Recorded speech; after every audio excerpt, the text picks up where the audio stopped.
સિંચાઈ ક્યારે કરવી જોઈએ તો સમજ્યા, પરંતુ સિંચાઈના પ્રકારો કયા છે એ આપણે સમજીશું વિદ્યાર્થી મિત્રો. તો સૌપ્રથમ જોઈએ છીએ સિંચાઈના પ્રકારો. પાક માટે ખેતરમાં સિંચાઈના પાણીના પ્રયોગના રસ્તાઓને સિંચાઈના પ્રકાર તરીકે ઓળખવામાં આવે છે. યોગ્ય સિંચાઈ પદ્ધતિના પસંદગી મુજબ મુખ્ય રૂપથી જમીનની વિશેષતાઓ, પાક પ્રણાલી, જમીન સ્થળાકૃતિ, સિંચાઈના પાણીનું પ્રમાણ અને ગુણવત્તા અને મજૂર, ઉર્જા જેવા ઇનપુટની પ્રકૃતિ, ઉપલબ્ધતા પર આધારિત છે. સિંચાઈના 4 સિદ્ધાંત પ્રણાલી છે, એટલે કે સપાટી, ઉપસપાટી, હવાઈ અથવા તો ઓવરહેડ છંટકાવ સિંચાઈ અને ટપક સિંચાઈ પદ્ધતિ. હવે અહીં કહ્યું છે કે સિંચાઈના પ્રકારો કયા છે, સિંચાઈના જરૂરિયાતો, તો આપણે સિંચાઈ કરવી છે તો એમની વિશેષતાઓ શું છે, પાક પ્રણાલી કેવી છે, જમીનનો પ્રકાર કેવો છે, સિંચાઈના પાણીનું સ્તર કેવું છે, ગુણવત્તા કેવી છે, ત્યારબાદ તેમાં મજૂરની જરૂર શું છે, ઉર્જાની કેટલી જરૂર પડે છે, ઇનપુટ્સ કયા કયા છે, પછી એમના પ્રકારો કયા કયા છે, તેના આધારિત આપણે સિંચાઈના પ્રકારો સમજી શકીએ છીએ અને યોગ્ય સિંચાઈ પદ્ધતિ અપનાવી શકીએ છીએ. હવે કહે છે કે કાર્યક્ષમ પદ્ધતિનો હેતુ ઉપજને વધારવા માટે ઇનપુટની સાથે સિંચાઈના પાણીનો યોગ્ય ઉપયોગ કરવાનો છે. જમીન સ્થળાકૃતિ, જમીન, પાકના પ્રકાર, પાણીની ગુણવત્તા, પ્રમાણ, મજૂર, ઉર્જાની ઉપલબ્ધતા અને સિંચાઈ પદ્ધતિઓને નક્કી કરવાના કારણ છે. સિંચાઈ પદ્ધતિ અને સામાન્ય પ્રકારો આપણને અહીં દર્શાવ્યા છે. હવે કહે છે કે જમીન કેવી છે, જમીનનો પ્રકાર કેવો છે, પાણીની ગુણવત્તા કેવી છે, ઉર્જાની કેટલી જરૂર પડશે, મજૂર કેટલા જરૂરી છે અને કયા કયા ઇનપુટ્સ આપણે ઉપયોગ કરવા પડશે, તે અનુસારે આપણે કોઈ બી પદ્ધતિ અપનાવી શકીએ છીએ. જેમાંની સૌપ્રથમ પદ્ધતિ છે તે છે જમીનની સપાટી પરની સિંચાઈ પ્રણાલી. તો સમજીએ કે આ સિંચાઈ છે એ સૌથી સામાન્ય અને સસ્તી પદ્ધતિ છે. તેને ગુરુત્વાકર્ષણ સિંચાઈ પદ્ધતિના તરીકે પણ ઓળખવામાં આવે છે. તો વિદ્યાર્થી મિત્રો, આપણે એમ કહીએ કે સૌથી સાદી અને સરળ પદ્ધતિ હોય તો તે આ સપાટી પરની પદ્ધતિ છે. અને તે કયા સિદ્ધાંત પર નિયમન કરે છે, તો ગુરુત્વાકર્ષણ બળના નિયમન પર એ સિદ્ધાંત મુજબ એ કાર્ય કરે છે. સામાન્ય રીતે પાણીની એક ધારા શરૂ કરી અને ચેનલ પાઇપ કે નળિયાના માધ્યમથી ખેતરમાં પાણી આપવામાં આવે છે. મતલબ કે કોઈ ચેનલ છે, મતલબ કે ક્યારા છે, અથવા તો તેમાં પાઇપલાઇન ગોઠવી આપવાની અને અથવા તો નળીઓના માધ્યમથી આપણે પાણી આપી શકીએ છીએ અને છોડ સુધી પહોંચી જાય છે. અને આખા વિસ્તારમાં સપાટી પર પ્રવાહને ફેલાવવા ગુરુત્વાકર્ષણ અને હાઇડ્રોસ્ટેટિક દબાણનું પાલન કરે છે. તો આ પ્રવાહ છે એ કયા નિયમન પર આધાર કરે છે, તો કે ગુરુત્વાકર્ષણ અને હાઇડ્રોસ્ટેટિક દબાણનું પાલન કરે છે. જમીન સમતલ કરવી અને ચોરસ કરવી એ જરૂરી છે. મતલબ કે જમીનની સપાટી છે એ ચોરસની પરિસ્થિતિમાં દર્શાવી અને પછી સારી રીતે સમતલ સ્થિતિ બનાવવી જોઈએ, તે આમાં જરૂરી છે. અને સપાટી સિંચાઈની પદ્ધતિ બીજી કઈ કઈ છે, એમની પેટા પદ્ધતિઓ કઈ કઈ છે, તો દર્શાવેલી છે પૂર, ક્યારી અથવા તો પૂર પદ્ધતિ. ત્રીજી છે બેસિન પદ્ધતિ. ચોથી છે ચાસ પાડવા.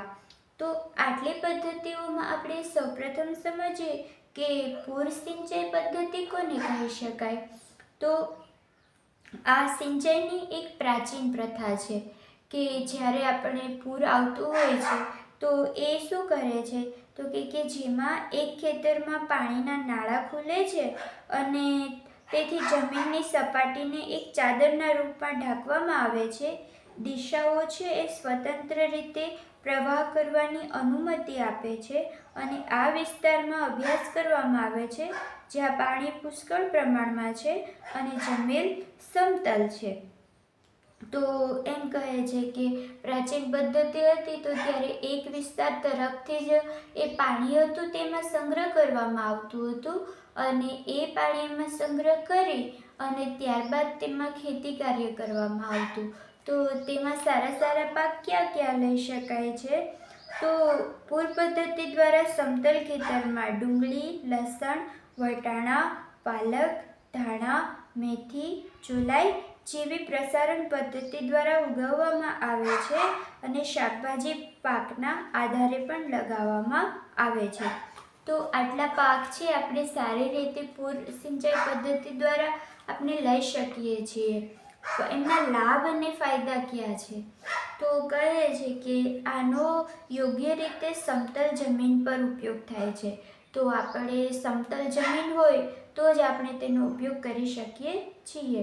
પછી ગુરુત્વાકર્ષણ અને હાઇડ્રોસ્ટેટિક દબાણના ઉપયોગના કારણે સંચાલનની ઓછી કિંમત આપણે આપવી પડે છે. એમાં કોઈ નિયમન કરવું પડતું નથી, પ્રેશર કે દબાણનું નિયમન કરવું પડતું નથી. એ કુદરતી રીતે ગુરુત્વાકર્ષણ બળને આધારિત એમને ઓછી કિંમત આપણે ચૂકવવી પડે છે. પછી કોઈ બી માનવની જરૂર ઓછી પડે છે, માનવ સંસાધનની જરૂર પડતી નથી. માત્ર ને માત્ર એક ક્યારો બનાવી આપવામાં આવે છે અને માત્ર ને માત્ર પૂર જેવી રીતે આપણે આ પાણી પૂરની પરિસ્થિતિ જેવી રીતે સર્જાય તેવી રીતે એમાં પાણી પીવડાવાય છે. પછી કોઈ વિશેષ સાધનની પણ એમાં જરૂરિયાત હોતી નથી. આ એમનો ફાયદાઓ છે. પછી નુકસાન કહે છે કે આ સિંચાઈ પદ્ધતિ છે એ વૈજ્ઞાનિક અને અકુશળ પદ્ધતિ છે. તેમાં કોઈ બી કૌશલ્ય છે ખરું નહીં. પછી આ પદ્ધતિમાં સિંચાઈના પાણીનું વધારે નુકસાન થાય છે, મતલબ કે પાણીનો બગાડ છે તેમાં વધારે પડતો થાય છે. આની સિંચાઈને બીજી પદ્ધતિના સરખામણીમાં પ્રતિ યુનિટ પાણીની વધારે જરૂરિયાત, મતલબ કે બીજી પદ્ધતિની સરખામણી દ્રષ્ટિએ પાણીની જરૂરિયાત વધારે પડે છે. પછી વિશાળ પાક અને પાણી ભરાવા પ્રત્યે સંવેદનશીલ પાકો અને માટીમાંથી રોગોના પ્રસાર માટે અયોગ્ય છે કે ક્યારેક જમીનજન્ય રોગ લાગે છે તો તેના પ્રસાર તેમાં થઈ જાય છે, પરંતુ તે અયોગ્ય છે. પછી આ બધા જ ખેતરની સપાટી ભીની કરે છે અને નીંદણ વધી જાય છે કે સમગ્ર સપાટીમાં તેમાં કોઈ નિયમન હોતું નથી. આથી દરેક જગ્યાએ પાણી મળતું હોવાથી વધારાનું નીંદણ તેમાં ઉગી નીકળે છે. પછી ખેતરમાં માટીનો પ્રવેશ અને દરનો તફાવત મૂળ વિસ્તારમાં પાણી વિતરણની એકરૂપતાનું કારણ બને છે. તો કે જ્યારે આપણને ખેતરમાં પાણીનો પ્રવેશ કરતા હોય તો કોઈ જગ્યાએ પાણી છે વધુ મૂળની વિસ્તારની દ્રષ્ટિએ વધી જાય છે, કોઈ છોડ છે તો ત્યાં વધારે પાણી વધી જાય છે, મતલબ કે પાણીનો વધારો થઈ જાય છે. કોઈ એકરૂપતા રહેતી નથી. મને એકરૂપતા રહે છે તો એક જગ્યાએ વધારે પડતી એકરૂપતા રહે છે. તેમાં આપણે નિયમન કરી શકતા નથી કે કોઈ પાણીનો પ્રવાહ છે એમનો દર નક્કી કરી શકતા નથી. પછી પોષક તત્વોનું નુકસાન વધારે છે કે જે પોષક તત્વો જે મળવા જોઈએ તે માટી દ્વારા પાણીના જે એક જગ્યાએ જમા થઈ જાય છે અને એ પોષક તત્વો દરેક છોડને તેમના અનુસાર મળતા નથી. આથી પોષક તત્વોને પણ નુકસાન થાય છે.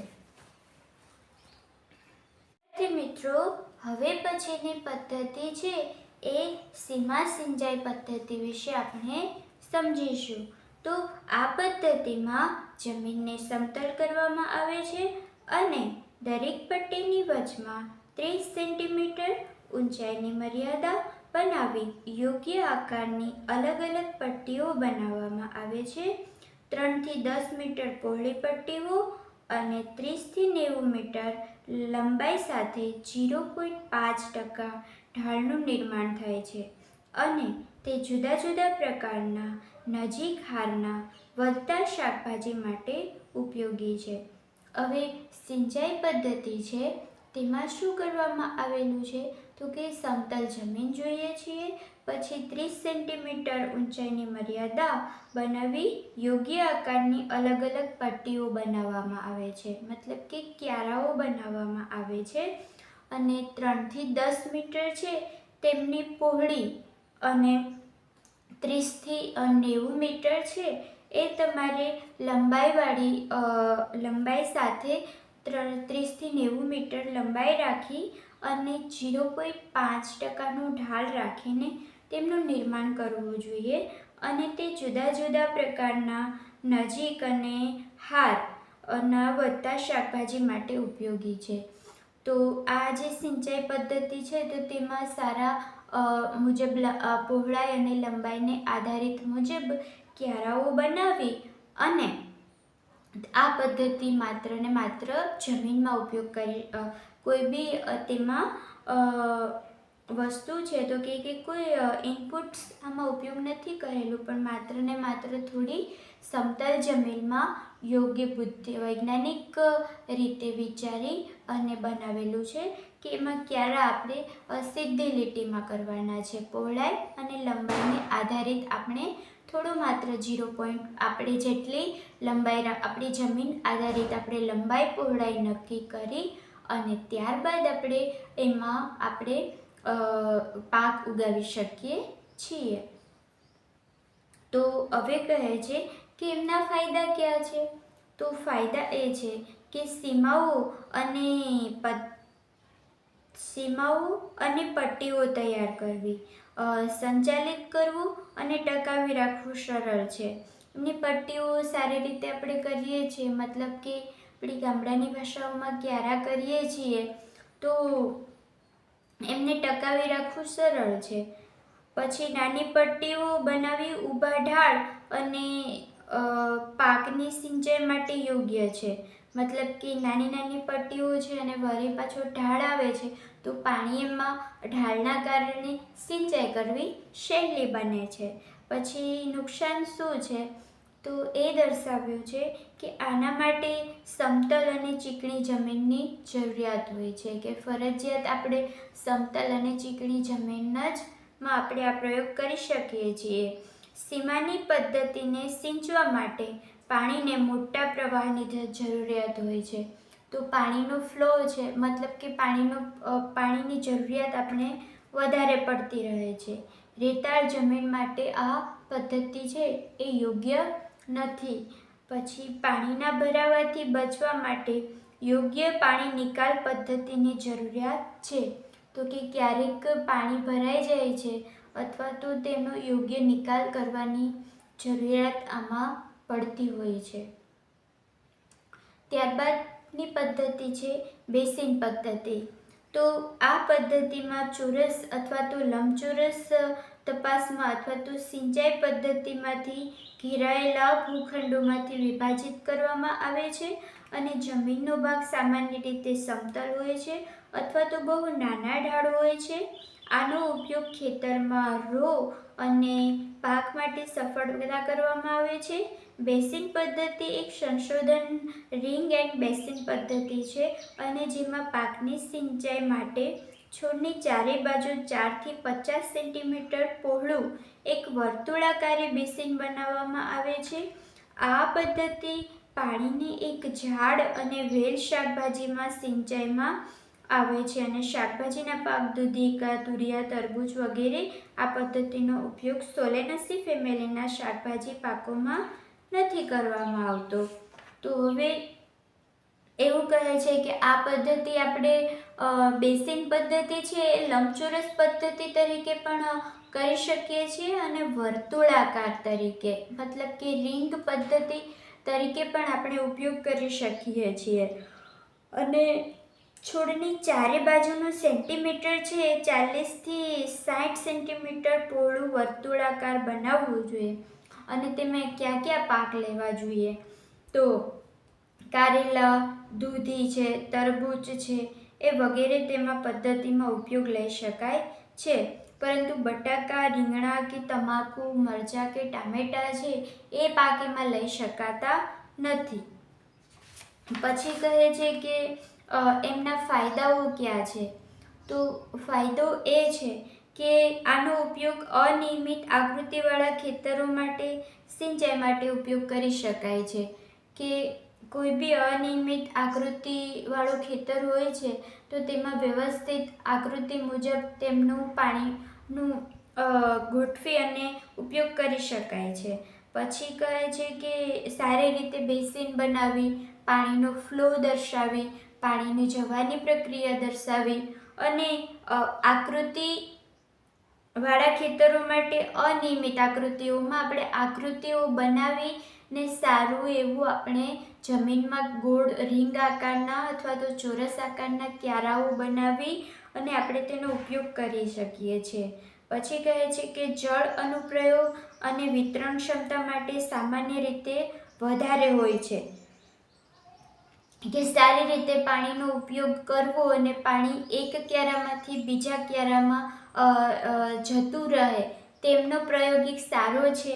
અને સામાન્ય રીતે વિતરણ ક્ષમતામાં સહેલું રહે કે પાણીનો પ્રવાહ છે એ વહી જવામાં સરળતા રહે છે. એક ક્યારામાંથી બીજા ક્યારામાં તે જતું રહે છે અને રીંગ આકારનું હોવાથી ક્યારામાં ફરતું, પછી પાછા બીજા ક્યારામાં જઈ, ત્રીજા ક્યારામાં જઈ આ ફ્લો સતત ને સતત ચાલુ રહે છે. પછી નુકસાન એ છે કે આ જમીન છે ને એને યોગ્ય સમતલ જમીન કરવી જરૂરી છે. મતલબ કે સૌપ્રથમ તો જમીનને આપણે કેવી કરવી જોઈએ? તો કે સમતલ કરવી જરૂરી છે. પછી તુલનાત્મક રીતે વધારે શ્રમ પ્રધાન છે. તો કે આમાં વધારે પડતું આપણે શ્રમ કાર્ય કરવું પડે છે. ત્રીજું કહે છે કે સીમાઓ કૃષિ મશીનોના ઉપયોગમાં હસ્તક્ષેપ કરે છે. મતલબ કે કૃષિ મશીનોના ઉપયોગ આપણે આમાં વધારે પડતો કરવો પડે છે અને તેમાં અને મહેનત પણ વધારે છે અને મશીન છે તેના ઉપયોગથી પણ તેનો હસ્તક્ષેપ એમાં કરી લે છે. પછી કહે છે કે આ પાણી ભરાવા પ્રત્યે સંવેદનશીલ પાકો માટે યોગ્ય નથી. કે જો તેમાં પાણીનો ભરાવો થઈ જાય છે તો એ કોઈ સંવેદનશીલ પાકો છે તેના માટે આ પદ્ધતિ છે તે યોગ્ય નથી.